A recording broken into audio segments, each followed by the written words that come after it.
Hey Bears, it's Gracie and I'm going to be your anchor for this week. Today is May 11th, which means only 6 more weeks until summer break. Now before you keep watching, make sure you click the subscribe button so that you get notified when we upload important videos and messages that you guys need to watch and know. Okay, let's get started. I know staying positive in times like this is super important, so let's throw it to Lizzie to give us the top 5 ways to keep positive.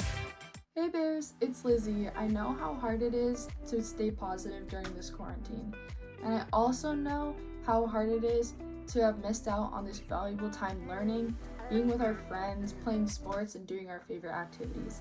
This is why today I'm going to talk about my top 5 ways to stay positive during this quarantine. Let's get into it. Okay, at number 5, we have set a routine. I know how hard it is to have motivation at this time, but what I'm doing is I'm getting up at 8 a.m. every single day, except for the weekends, of course, just to try to get back to my normal schedule. This way, I am up and ready for the day. At number 4, we have working out. I know working out is somewhat difficult because all the gyms are closed, but it doesn't have to be a super hardcore lift. It could be going on a short run, going on a long run if you even feel like that, or just going on a walk, playing with your dog. I know my dog Max has been sure getting a lot of playtime this quarantine. At number 3, we have try new things. Personally, I have been picking up drawing and painting, and it really brings out my creative side. And I've been playing around with Adobe Premiere Pro, you know, the vid pro kids, you'd understand. But it just gives me a time to de-stress, try new things that I maybe wouldn't have done in school and like my normal life. At number 2, we have cooking. Recently, I have been baking a lot. Cookies, brownies, you name it. And I've been trying new recipes from my Pinterest board, finally. I've been trying to perfect the perfect crisp on those sweet potato fries. Last, but certainly not least, number 1. I've been writing daily affirmations in my journal. This is for the things I look forward to after quarantine is over, the things I am appreciating right now, like getting more sleep, or just overall things I am thankful for, like getting to spend more time with my family before I go off to college. I hope you all are appreciating the things you have daily. Before I give it back to Gracie, I want to leave you with this. Try to be in a positive mindset. I'm going to challenge you to it. I'm starting an affirmation challenge on my Instagram. Every week, post something on your Instagram story and tag me at lizzie.basili and use the hashtag spreadpositivity of something you are thankful for. Some examples may include a song that you're loving right now, or post a picture of friends that you miss. That's all the time I have for this week, Bears. See you later. Thanks Lizzie, I'll definitely give some of those a try. Now, even though I'm feeling super positive and happy, I'm still pretty bored, which is why we're going to throw it to David, who has the perfect solution for that. Wow, today is such a nice day. I mean, just look at all the beautiful things outside. You know, you got the tree, and you got the chair, and you got the bush, and you got the other tree. You know what? I think I'm gonna go for a walk. Let me put my shoes on. Lindsay? What do you want? I'm so bored. You're always bored. Here, let me help you out. Take this.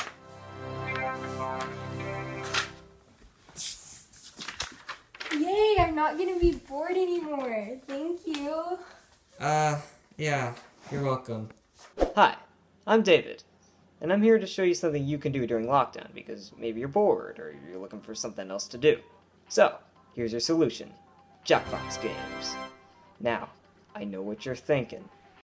David, you have to be together while playing that game, and we have a stay-at-home order, so we can't play that game. Yeah, well, you're wrong. I've found a way to play Jackbox games remotely. Now before I go into the details about how to do this, let me show you what Jackbox Games is, for all you people out there who don't know what it is. Jackbox Games is like a board game, but on a screen. The TV screen is what everyone will look at, and your phone is the controller. You can play up to 8 players, However, some games can vary. Jackbox has a variety of fun games, such as Drawful, And here are your choices. Fibbage, Okay, let's take a look.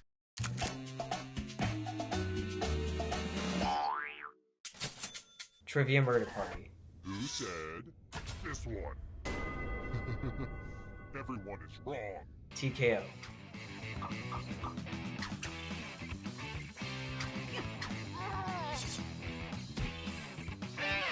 Quiplash,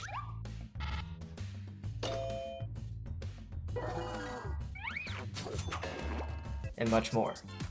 You can play on a variety of devices, like a computer, PlayStation 3 or 4, Xbox One or 360, Nintendo Switch, Android, or Apple TV. In order to join the game, search up Jackbox TV on your phone, and once you get there, it will ask for a code which will be shown on the TV screen and your name. Now, playing remotely is going to be a bit different than playing together, but it will still work. Here's how. So what you are going to do is to install Steam on your computer. It is free, and all you need to do is set up an account. Then, you will go to jackboxgames.com and go under the Games tab. Click on any of the games, and then it will say to buy Steam code here. Click on that, and it should guide you from there. Once you have that fully installed, you will need to have Zoom on your computer, which is a video chat app. Then, you'll set up a meeting, and you'll invite your friends by pressing copy invitation, and you'll send it to their email. Then, when you're actually in the call, you'll click on share screen, and then click on screen. This makes it so everyone can see your screen so they can play too. Then you will open the game, and then you're done. So that is how you play Jackbox games remotely. If you haven't played it before, I would definitely recommend it. It's a 10 out of 10 and it's worth playing. Well, I hope this gives you guys a good idea of what you can do during this hard time, and I hope you enjoyed playing it.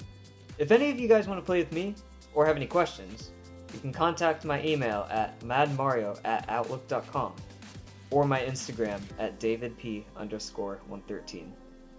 I will be putting a description of when I will be playing in my homepage. Well, I hope you guys are having a great week, and let's throw it back to Gracie.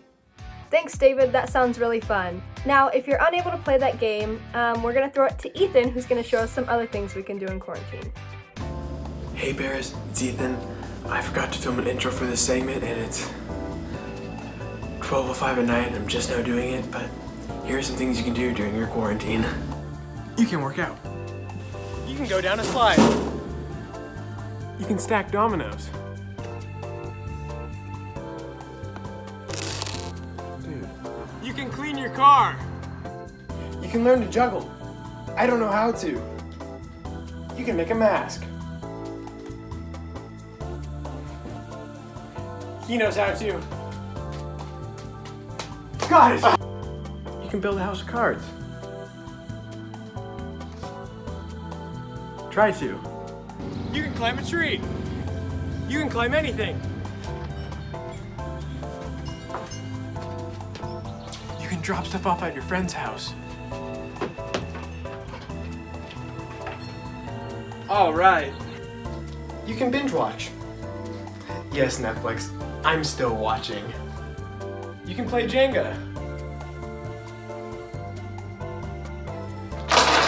Loser! You can play catch, dude. Dude, why'd you do? You can play solitaire. I don't know what I'm doing. You can do your attendance.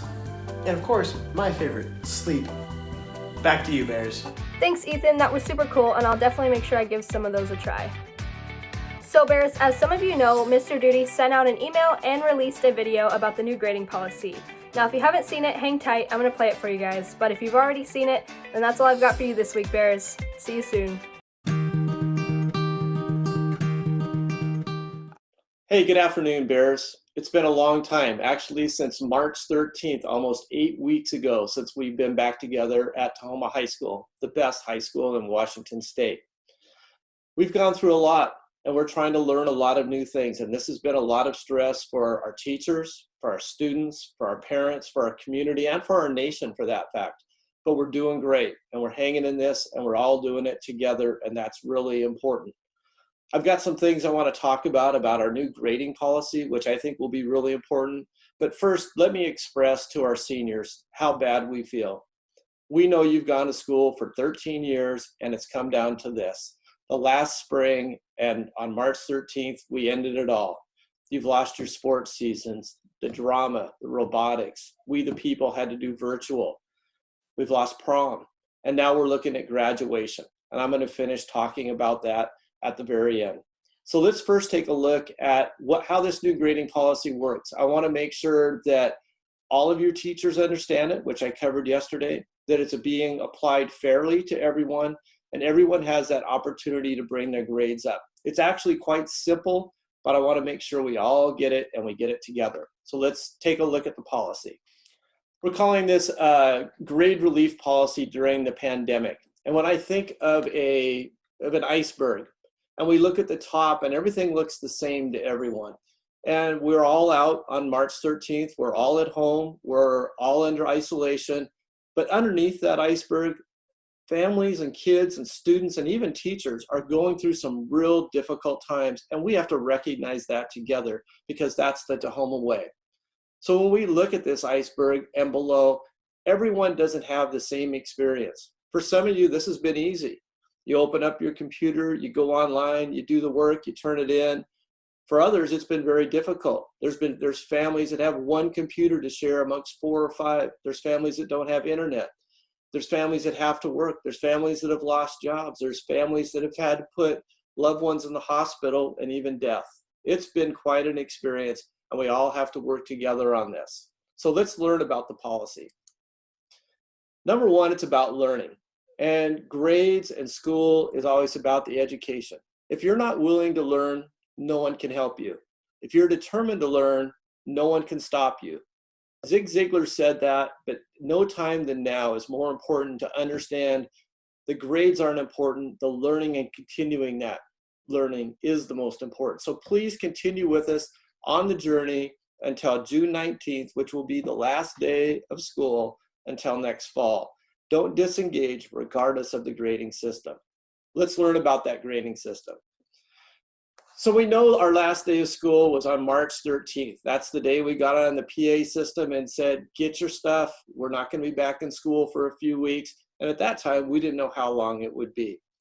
So we took a time to make up work. And that's that make up work period from the 13th to April 3rd. Teachers gave you your assignments. They let you make up past work. They let you get your term 3 grade to where it should be. So when we think of a semester, it's broken into 2 terms. It's broken into term 3 and term 4. And our term 3 ended after all that makeup work was turned in on April 3rd. Then we went on spring break and we came back and we started the COVID-19 term 4. And that's been problematic, but I think we've done a great job. Students have done well, teachers have figured out a lot of new stuff, and it's actually going very well and learning continues. And again, that's the Tahoma way, and that's what we really want to focus on. So here's how it breaks down.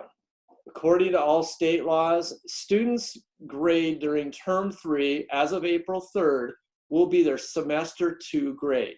So your semester 2 grade is actually from the beginning of the semester until that April 3rd time. So an example would be a student that had a C+ on April 3rd, their second semester grade will also be a C+. A student that had an F on April 3rd will now get an I, because that's some of the new rules is no one gets Fs, you can only get an I, which is an incomplete. We've tried to incentivize that program. We've tried to find a way to give you a better grade and to give you an opportunity to stay connected. And I hope you'll all jump on that opportunity. So you can move up 1 letter grade. So your involvement during this COVID-19 term 4 will determine how you do that. If you do 100% of the work, in other words, there's 9 weekly assignments, and you turn in all 9 and they're satisfactory at a grading, you'll get to move up 1 letter grade. So if you had, for example, a D, your grade would go up to a C. If you had a C, you'd go to a B would go to an A, and we know our A students are superstars and working the best they can, but an A- could move up to a solid A. We're still going to use the plus-minus system. We also have our students that had that F that I talked about that gets transferred or moved to an incomplete. We don't want anybody to finish with an incomplete, even though you'll have opportunities to make that up. So our students that are most disadvantaged, those that were failing, have even a better opportunity to move from an I, an incomplete, to a passing grade of a D. So if you finish 6 of your 9 assignments through this COVID-19 term 4, your grade will then go up from an F or an I to a passing grade, so you'll get credit and won't have to repeat that course. If you just don't have an opportunity, if there's just too much going on and you can't reconnect with that teacher, please reach out to them, work with them, and do everything you can to get through. If it doesn't work, we'll find a way when we return back to school, and we'll express those opportunities to you as we get closer to that. So that, in a nutshell, is it. Your term 3, or that quarter 3 grade, will be your semester grade, and then you can move it up, which I hope we'll all take advantage of. Now let's talk a little about graduation. I know our seniors are really worried about graduation. It doesn't look realistic that that's going to happen in this traditional way at White River Amphitheater unless we're able to delay it to a later time. We're looking at alternative ways, and all seniors should have gotten a survey of some of the ideas our committee has been looking at, ways to celebrate your 13 years in high school. So more to come on that. We're going to do something. We're going to find a way to celebrate everybody at our graduation. I hope the rest of our student body will join in celebrating with our seniors regardless of the opportunity that we have. So I'm going to conclude. If you have questions, I've sent out an email today that explains how the grading policy works. If you have a question as a senior, give us a little bit of time to work through your survey, and let's firm up something that's really going to work for you. And it's going to be different, but we're going to make it great like we always do at Tahoma. With that, I want to say goodbye. I want to say thank you for reaching out to me and working with your teacher so well. Learning doesn't stop at term 3. Learning continues through term 4. So let's stay connected. Let's keep going until the end. With that, let's give it a big go Bears. Thanks.